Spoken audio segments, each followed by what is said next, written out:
एकादशी कौन है, कहां से प्रगटी है? माया? नहीं, एकादशी है कौन? क्यों इसकी इतनी प्रधानता है, क्यों इसकी पुण्यता है? ऐसा क्या है एकादशी में जो उसकी पुण्यता मानी जाए? कौन है ये जो भगवान नारायण तक एकादशी का व्रत करते हैं? सुभद्रा जी को भगवान जगन्नाथ ने, जगदीश ने एकादशी का व्रत कराया था। बद्रीनारायण भगवान को माता लक्ष्मी ने एकादशी का व्रत कराया था। क्यों? चंद्रायण एकादशी व्रत की माता। एकादशी है कौन? तो कहा जिसको व्रत करने पर भगवान नारायण भी जिसका व्रत करते हो, भगवान माता लक्ष्मी जिसका व्रत करती हो, वो एकादशी है कौन? तो शास्त्र वर्णन करता है महाराज, स्कंद पुराण का सुंदर चातुर्मास खंड के अंतर्गत वर्णन आया है महाराज। एक बार भगवान विष्णु आनंद में विराजमान थे, पद्मावती और माता लक्ष्मी दोनों उनके पास में विराजी हुई थी, दोनों बैठी। भगवान लक्ष्मी और पद्मावती दोनों बैठी, एक सिर के पास, एक चरण के पास। कुछ समय बाद वहीं पर ब्रह्मदेव का आगमन हुआ और ब्रह्मा जी आगमन पाकर भगवान नारायण पद्मावती से लगकर उठे और उठकर लक्ष्मी की ओर झुके। झुकने पर इन तीनों के समागम से भगवान नारायण के हृदय चित्त से एक कन्या प्रकट हो गई। उस कन्या का नाम एका था। क्या नाम था? एका। अब 10 उसके गुण इतने प्रबल थे, वो 10 गुण उसके बड़े प्रबल थे कि वो एका जिसको निहारती थी उसको संपदावान बना देती थी,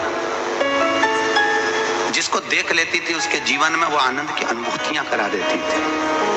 एका जिस मार्ग से जाती थी उस मार्ग के द्वार खोल देती थी। एका का पुण्य इतना पुण्य प्रखर। पद्मावती और लक्ष्मी ने कहा महाराज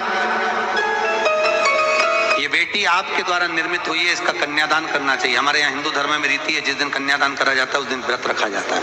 अब आजकल रखते कि नहीं रखते मालूम नहीं, पर कन्यादान करते समय व्रत रखा जाता है। व्रत रखना, एका का कन्यादान करना है। भगवान बोले कन्यादान करें, किसको दें? एका किसको दी जाए? एका प्रदान किसको करी जाए? पुण्यता किसको दी जाए? भगवान नारायण ने उसी समय लक्ष्मी और पद्मा से पूछा, तुम बताओ। पद्मा लक्ष्मी दोनों एका से पूछी, एका बताओ इसका पुण्य हम आपका हस्त कमल आपको प्रदान किसको करें, हम किसको दें? एका कहती है पिताजी, भगवान से कहती है नाथ कृपा करिएगा, मेरे को अगर प्रदान करना चाहती हो, अगर मुझे देना चाहते हो तो एक काम करो, एक काम। यदि आप देना चाहते हो तो भगवान एक काम, माता ने कहा कि पिताजी अगर कुछ देना चाहते हो तो ऐसी कृपा करो, संसार के मनुष्य अगर मृत्यु लोक में आकर के अंदर 2 एकादशी का भी पुण्य भाग अगर ग्रहण करते हैं तो ये एका उनकी होती है और वैकुंठ का राह खोल देती है। इनके जाने से पहले अगर मैं प्रवेश करती हुई जाऊंगी और इनके मार्ग को सुलभ बनाती हुई जाऊंगी, वो एका 10 गुण के कारण एकादशी। सबसे पहला नियम एकादशी व्रत का, सबसे पहला नियम है कि आप जिस दिन व्रत करो उसके एक दिन पहले भक्ति का संचार इस हृदय में करो। भक्ति का संचार इस हृदय में कर लीजिए। जिस दिन आप व्रत करो, जैसे एकादशी का व्रत कर रहे हो तो दशमी के दिन शाम का समय जब आवे, रात्रि जब होने लगे, शाम का समय आवे और रात्रि का आप जब भोजन ग्रहण करो तो उस भोजन में कोई ऐसा पदार्थ ग्रहण मत करिए जिस पदार्थ के कारण आपकी एकादशी बिगड़ जाए।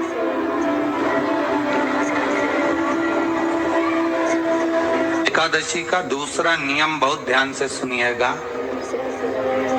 जिस दिन आपकी एकादशी का व्रत हो उस दिन प्रयास करिएगा कि अपने हाथ से किसी भी वृक्ष की कोई पत्ती टूटे ना।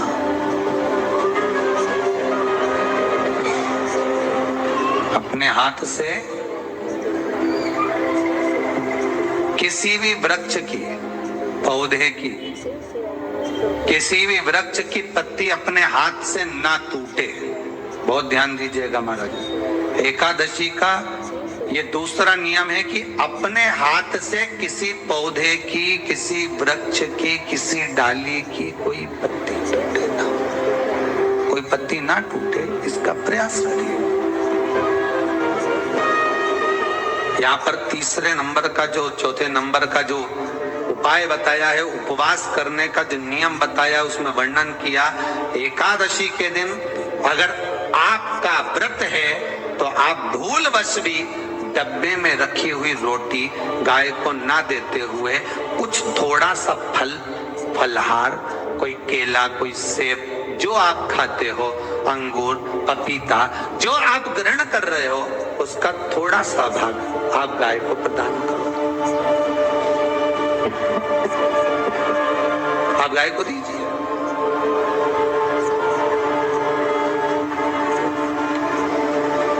रोटी ही दी है, डब्बे में से निकाल के ले गई, गाय आई है, रोटी देना, देव मना नहीं। बाकी के दिन आप आपके बेटे से कह दो रोटी दिया बेटा जा, पर आप अपने हाथों से, आपका व्रत है तो आप फलहार आप कर रहे हो, तो फलहार का ही दान गौ माता को दीजिए। पांचवा वर्णन किया चतुर्थ भाव में, बन सके जितना एकादशी के दिन भगवान का ओम नमो भगवते वासुदेवाय का जाप करे, या अपने गुरु मंत्र का स्मरण करे, या जो मंत्र आपके हृदय में समाहित हो, श्री शिवाय नमस्तुभ्यम, ओम नमः शिवाय, राम कृष्ण शिव, जो मन पड़े उसका भजन करे, पर दिल से करे। जितनी देर करते बने उतना देर। माला पकड़ने की भी जरूरत नहीं कि माला पकड़ के बैठो, तो घट की जिब्या से जप लो नहीं जी, वही उतना में ही पूरा हो जाए, वही बहुत महाराज। पांचवा नियम कहा, जिस दिन आपका व्रत रहे किसी निंदक से बात ना करें। निंदक जानते हो? भाई दूज के दिन, दिवाली की जो भाई दूज होती है ना, होली दिवाली की जो दूज होती है, उनमें ऐसा गोबर का भाई दूज बनाते हैं, और पास में चुगल खोर भी बना है, और चुगल खोर के ऊपर सब भाटा दर है, एक पत्थर। अब तुम्हारे उधर रखे कि नहीं रखे हमें नहीं मालूम रहे हो, जितने आस्था पे सुन रहे हो, पर हमारे इधर तो ऐसा रहता है, गोबर का भाई बहन बनाए और उसकी पूजन करे, उसके पास में गोबर का चुगल चोर भी बनाया, उसके ऊपर भाटा दर। कथा वर्णन कर रही है, निंदक से बात ना करे। मान लो किसी ने आकर आपको निंदा कर भी दी, तो तुरंत सूर्य नारायण भगवान का दर्शन करें, और 3 बार उनका दर्शन कर कर नेत्र बंद करें, तब जाकर वो निंदा जो अंदर गई है, अंदर पवित्रता प्रदान करेगी, तब जाकर एकादशी का व्रत लगेगा। पहले तो प्रयास करो, अगर जो निंदा करने आता है ना, तो उसको उस दिन एकादशी वाले दिन दरवाजे पे लिख दो कि चुगल चोर। फिर कहा जीव की हत्या ना करे, अगला नियम है, अपने द्वारा जीव की हत्या ना हो, प्रयास करना, किसी को कष्ट ना हो। 18 नियम में से एक नियम और, प्रयास करिएगा एकादशी जब भी करे तो द्वादशी से जुड़ी हुई करे, 10वीं से जुड़ी हुई एकादशी कम करे। जो वैष्णवों की एकादशी कौन सी होती है? जो एकादशी द्वादशी से जुड़ी हो, 10वीं से नहीं। 10वीं से जुड़ी हुई एकादशी व्रत कहलाती है, और द्वादशी से जुड़ी हुई एकादशी पुण्य फल प्रदान कर कर वैष्णवों को भगवान के चरण में छोड़ आती है। इसलिए एकादशी द्वादशी से जुड़ी हुई होना चाहिए। वैष्णव एकादशी। फिर अगला वर्णन किया गया महाराज, शास्त्र कहता है, अगला वर्णन जो किया गया उसमें बताया, प्रयास करें जिस दिन एकादशी हो उस दिन घर में बुआरी झाड़ू आदि जो लगती है वो दूसरा लगाना। क्यों? उसका वर्णन है, अगर आप बुआरी लगाएंगे, झाड़ू लगाएंगे, पोछा लगाएंगे तो हो सकता है कोई जीव आपके हाथ के द्वारा मर जाए। तभी एक बार ये कथा हमने काशी में कह दी थी। कहां करोगे? सारे व्रतों में केवल एक व्रत ऐसा होता है एकादशी का जिसका उद्यापन पहली एकादशी पर भी कर सकते हो। सारे उद्यापन में केवल एक उद्यापन ऐसा होता है, सारे व्रतों में एक व्रत का उद्यापन ऐसा होता है, वो है एकादशी का। ये जरूरी नहीं कि 26 पूरी होगी तभी तुम करोगे, या तो पहली में ही कर लो या फिर 26 पूरी हो तब कर। पर उद्यापन, अब तुमको ऐसा लगे कि हाँ मैं अभी तो जीऊंगी हो, अभी तुम्हारा बाल भी धोला नहीं हुआ, तुमको ऐसा लगे तो अभी तो मैं तो बढ़िया, तो पहली पर करने से क्या फल मिलेगा? तो एकादशी की नियमावली कहती है, अगर मान लो आपने पहली एकादशी पर भी उद्यापन कर लिया, इसके बाद में जितनी एकादशी करोगे वो सारी तुम्हारे खाते में जुड़ती जाएगी। मतलब बैंक में खाता खोल, ठीक है, खाता खोल लिया, अब जितना कमाता जाओगा उसमें डालते जाओ, जितनी कमाई करके लाओगे उसमें जमा करते जाओ। एकादशी एक बार उद्यापन पहले में भी हो गया तो बाकी का पुण्य तुम्हारे खाते में आ जाए, उसका पुण्य। एकादशी का उद्यापन बड़े महीने में माघ शुक्ल एकादशी के दिन, माघ का महीना हो, शुक्ल पक्ष की जम के बोलिए एकादशी हो, प्रयास करना कि आप उद्यापन करें, भले 5, 10, 11, 12 जितनी एकादशी हो जाए, 26 हो जाए तो ज्यादा अच्छी है, नहीं तो आप करें तो माघ महीने की शुक्ल पक्ष की एकादशी के दिन आप उद्यापन करें। प्रयास रखें, प्रयास रखें। बड़े महीने के अंतर्गत जो उद्यापन, हाँ चतुर्मास के अंतर्गत उद्यापन नहीं होता एकादशी का, वो ध्यान दीजिए। ये जो सावन भादो कुंवर कार्तिक जो 4 महीना होते हैं भगवान के शयन करने के, इसके अंतर्गत एकादशी का उद्यापन नहीं होता, और इसके अंतर्गत उद्यापन करना भी नहीं चाहिए एकादशी। एकादशी का उद्यापन माघ महीने की शुक्ल पक्ष की एकादशी के दिन आप बहुत प्रेम से आनंद के साथ करिए महाराज। परंतु एकादशी के उद्यापन में सबसे ज्यादा अगर कुछ जरूरी होता है तो 24 तरह का नैवेद्य जरूरी होता है। कितने तरह का? 24 तरह का नैवेद्य।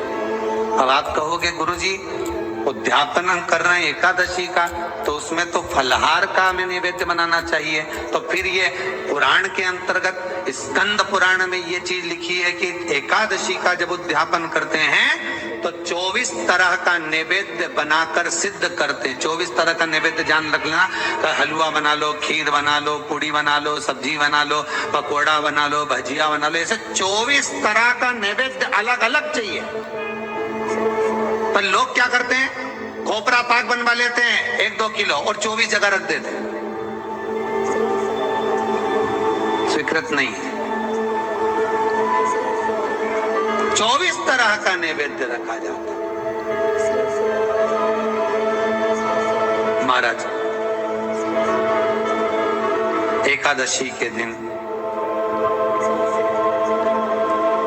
भगवान का पूजन का पूरी तैयारी कर कर मंडल आदि बनवाकर विद्वान ब्राह्मण को बुलाकर, कर्मकांडी ब्राह्मण को बुला